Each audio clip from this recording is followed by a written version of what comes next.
한 달간 열심히 모은 용돈을 추루에 투자하려는 야옹 씨. 이름만 들으면 다 아니까. 담백 평범하지만 오랜 명맥을 이어온 전통 추루. 최근 MZ 고양이들의 최애 추루로 등극. 자극적인 맛으로 가파른 상승세를 보이는 캣닙 추루. 쉽네. 지금 유명세 타는 게 최고지. 당장 내 전 재산으로 신상 추루 주식을 사야겠어. 잠깐! 힘들게 모은 돈 아무데나 투자하면 안 되겠죠? 투자를 위해서는 꼼꼼한 분석이 필요합니다.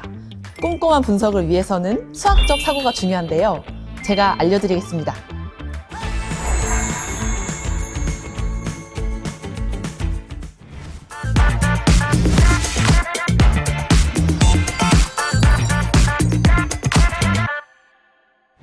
바로 여기. 오늘 만나볼 주인공이 있다는데요. 어디 계세요?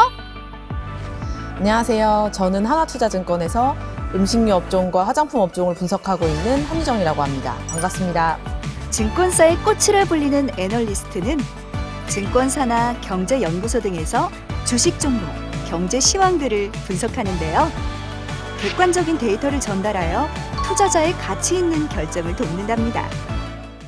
현재 어디서 어떤 일을 하시는지 소개 좀 부탁드려요. 저는 하나투자증권의 리서치센터 소속입니다. 각 증권사 리서치센터에는 업종을 담당하는 담당자가 한 명씩 있고요. 저는 저희 회사에서 음식료 산업과 화장품 산업을 분석하고 관련된 국내외 주식을 분석해서 추천하는 일을 하고 있습니다. 애널리스트라는 직업을 선택하게 된 계기가 궁금한데요. 저는 사실 고등학생 때부터 증권업이 가장 매력적이라고 느꼈어요. 돈과 돈이 오가면서 이 권력이 움직이는 게 전 너무 매력적이라고 생각을 했기 때문에 증권업에 진출을 꿈꿨고요. 좀 진득하게 끈기 있게 집중해야 되는 일도 필요한 애널리스트가 제 성향에 가장 잘 맞을 거라고 생각을 해서 계속 이 관련된 일을 꿈꿔왔습니다. 그런데 실은 수학을 전공했다고요? 저는 수학을 너무 좋아했어요. 단순 암기보다는 제가 이제 문제를 해결해 내가고 풀어가는 데 많은 집중을 했던 것 같아요. 그래서 저는 수학 자체가 좋았기 때문에 그 다음 스텝에 대해서 고민을 크게 하지 않고 수학과로 진로를 선택했던 것 같아요. 수학도 출신의 애널리스트라니 멋진데요. 한유정 애널리스트처럼 경제 분야를 전공하지 않아도 애널리스트가 될 수 있나요? 충분히 될 수 있다고 생각을 하고요. 금융업에 진출을 하는 것도 관련된 서적들, 자격증들이 너무나 많기 때문에 본인이 마음만 먹으면 얼마든지 전공과 무관하게 커리어를 펼쳐갈 수 있다고 생각합니다. 그렇다면 애널리스트는 어떤 과정을 거쳐야 될 수 있나요? 증권사에 입사를 해야 하는데요. 반기마다 올라오는 공채 공고를 보고 지원하는 것도 좋지만 상시 채용을 활용해서 이 증권사에 먼저 진출을 하는 게 중요하고요. 그렇게 신입사원으로 들어오면 RA라는 어시스턴트의 임무를 수행을 합니다. 여기서 잠깐! RA는 리서치 어시스턴트의 약자로 애널리스트의 조사 분석 업무를 보조합니다. 애널리스트는 시니어, 주니어, RA로 구분되는데요.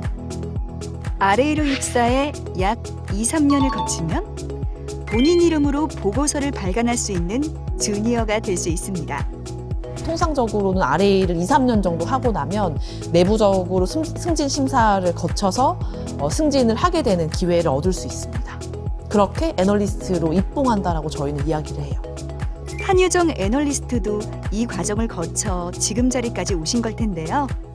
직접 겪어본 애널리스트라는 직업의 장점과 단점은 뭔가요? 단점과 장점이 같아요. 단점은 너무 자율적이다는 거.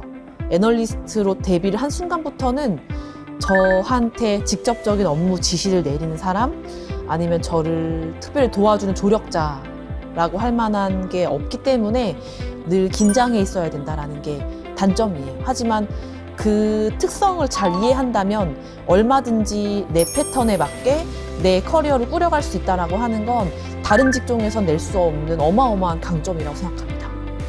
이렇게 장점이 많은 직업이지만 많은 사람들이 오해하고 있는 것이 있다는데요. 현직 종사자가 알려주는 애널리스트에 대한 오해 하나. 애널리스트는 사무실에 앉아서 분석하는 일만 한다? 지난 10월 같은 경우에는 중국에 있는 무석의 공장 투어를 직접 갔다 왔습니다. 공장에 가서 어떻게 공장이 돌아가는지, 얼마나 자동화가 진행되어 있는지, 공장이 얼마나 빠르게 움직이고 있는지, 현지 시장 분위기는 어떤지를 파악해보고 있고요. 전 세계적으로 화장품 박람회가 유명한 건이 5건 정도 있는데요. 그 박람회에 직접 가서 요즘의 트렌드는 어떻게 흘러가고 있는지, 어떤 제조사가 유망할지, 어떤 브랜드사가 흥행할 수 있을지를 직간접적으로 체험하는 일도 제 일 중에 하나입니다. 그런데 요즘같이 정보가 넘쳐나는 시대에 굳이 발로 뛰며 정보를 얻을 필요가 있나요? 저는 소비재를 담당하고 있다 보니까 유통 채널에 가서 매대를 보는 게 정말 많은 도움이 돼요. 뭘 배울 수 있겠냐 싶지만 그 매대 진열을 할 때 그 유통 담당자들이 많은 생각을 가지고 하거든요. 이 매대에 진열되어 있는 위치, 회전율, 그리고 뒤를 돌려봤을 때 유통기한, 제조원, 판매원을 보면서 일단은 어떻게 산업이 변화되는지를 늘 체감하려고 노력을 많이 하고 있고요.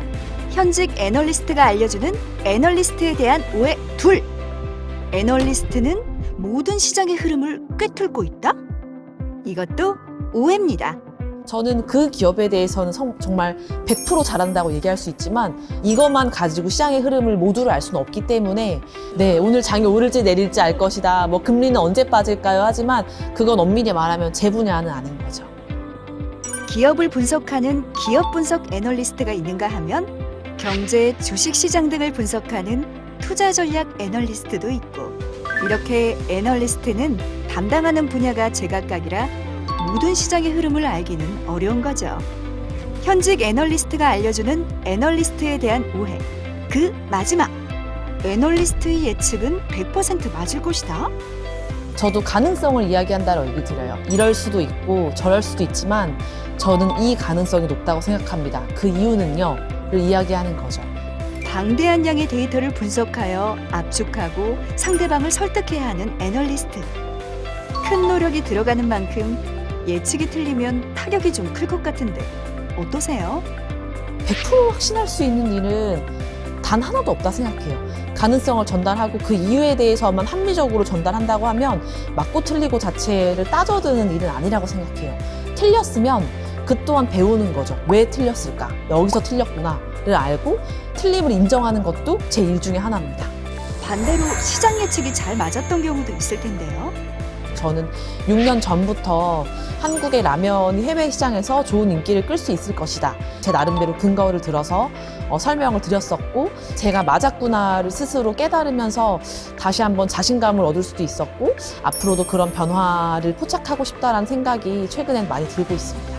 남들이 많이 투자하는 분야가 아니라 본인이 잘하는 분야를 분석해서 투자하는 게 중요하다는 한유정 애널리스트.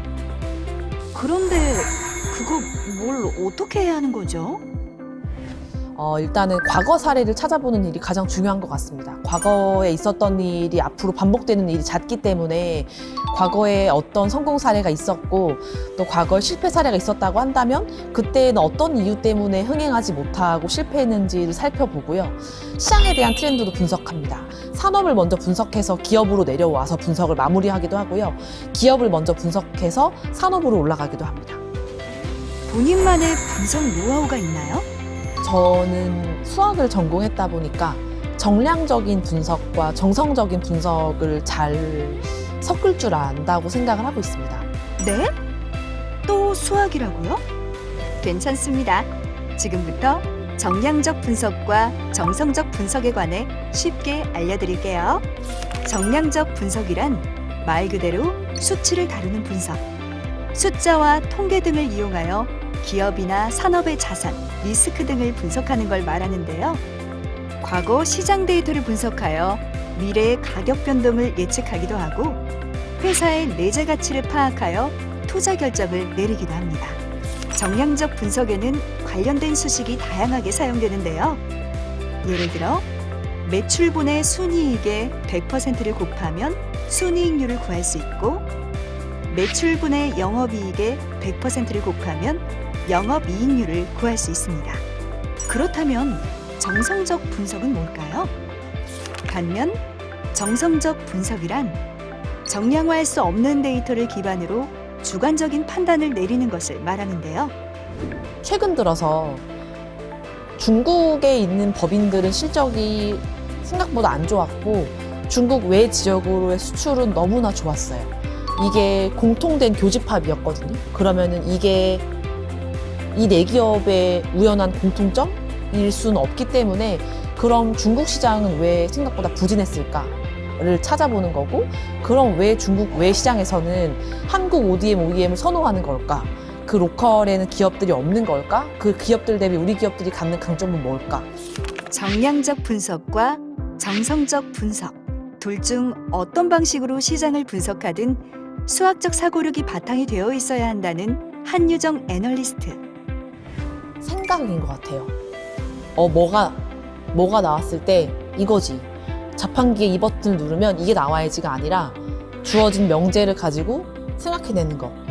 하루 종일 컴퓨터에서 펼치는 웹사이트들의 탭 수를 세보면 아마 수십 개, 수백 개가 될 거예요. 그렇게 많은 정보들을 접하는데 그렇게 많은 정보들을 취합하고 믹스하고 결론 내고 하는 일은 제가 하는 일이거든요. 그게 다 수학적인 사고, 논리적인 사고, 수를 대하는 방식, 이게 다 필요로 되는 일이라고 생각합니다. 추상적인 개념을 이해하고 논리적 사고력을 높이는 데 도움을 주는 수학. 변화무쌍한 주식시장에서 문제를 빠르게 해결하고 미래를 예측해야 하는 애널리스트 업무에 정말 많은 도움이 된답니다. 그렇다면 애널리스트의 전망은 어떨 거라 예상하시나요? 저는 굉장히 밝다고 보고 있습니다. 애널리스트들은 단순히 수를 다루면서 추정을 하는 사람들이 아니라 그거를 기반으로 본인의 로직을 세우고 그 로직으로 사람들을 설득하는 일이기 때문에 이거는 기술이 발전된다라고 하더라도 절대 대체될 수 없는 일이라고 생각을 합니다. 더 필요해지는 직업이라고 생각해요. 애널리스트 일을 하면서 저는 천직을 만났다고 생각해요. 장단점이 명확하지만 그 장단점에 대해서 명확히 알고 본인의 성향을 파악하고 있다고 하면 트라이 해볼 수 있는 직업이니 가능성을 열어두고 시도해봤으면 좋겠습니다.